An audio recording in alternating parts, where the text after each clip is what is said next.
One thing have I desired of the Lord, that will I seek after, that I may dwell in the house of the Lord all the days of my life, to behold the beauty of the Lord and to inquire in his temple.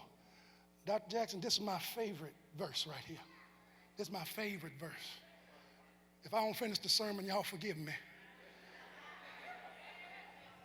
For in the time of trouble, he shall hide me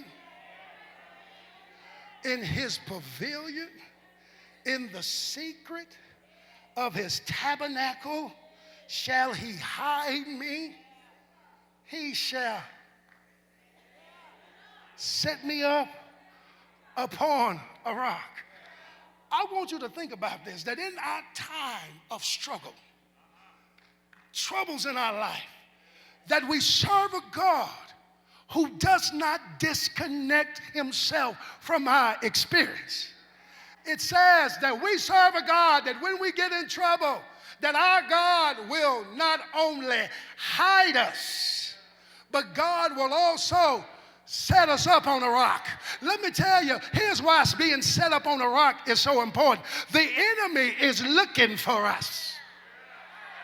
And sometimes the enemy has been close to us, but the enemy couldn't get us because he couldn't see us, because God had us set up on a rock. Is there anybody in who knows what I'm talking about? I can't promise you that you won't have enemies, but what I do know is we serve a God who will not only hide you, but he'll also sit you up, so even when the enemy thinks he's going to get close, they cannot see you.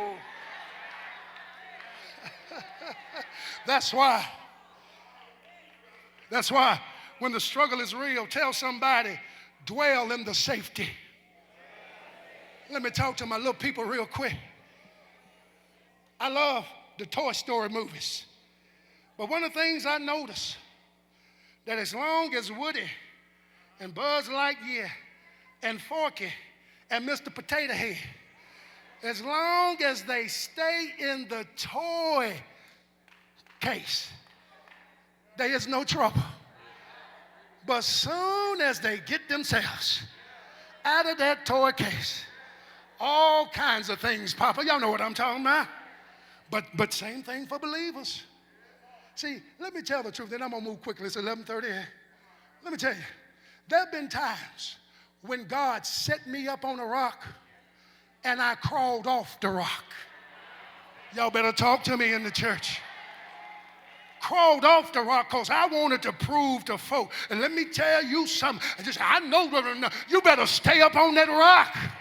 You better dwell in the safe. You better obey the voice of God. You better do the good you know you ought to do. And then don't engage in reckless thinking. Because let me tell you something. We're in a battle for our mind. And I want to challenge all of us that in the midst of our struggle, we got to snatch our righteous mind back. Tell somebody, snatch your righteous mind back.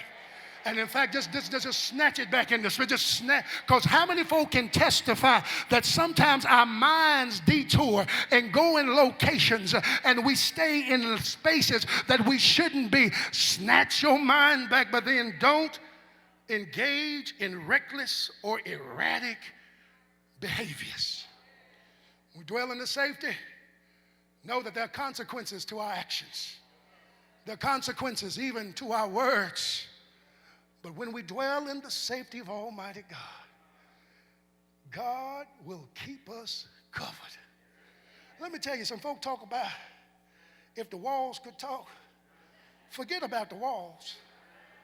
There's some people who could talk. But when you dwell in the safety, God will keep his hand over some folk mouth. Y'all better talk to me in this church today. Because all of us hadn't been open up our mouths in praise. Some of us know that that's important. But thank God that God will be our defender and our protector when we dwell in the sacred space of Almighty God. I'm almost through here because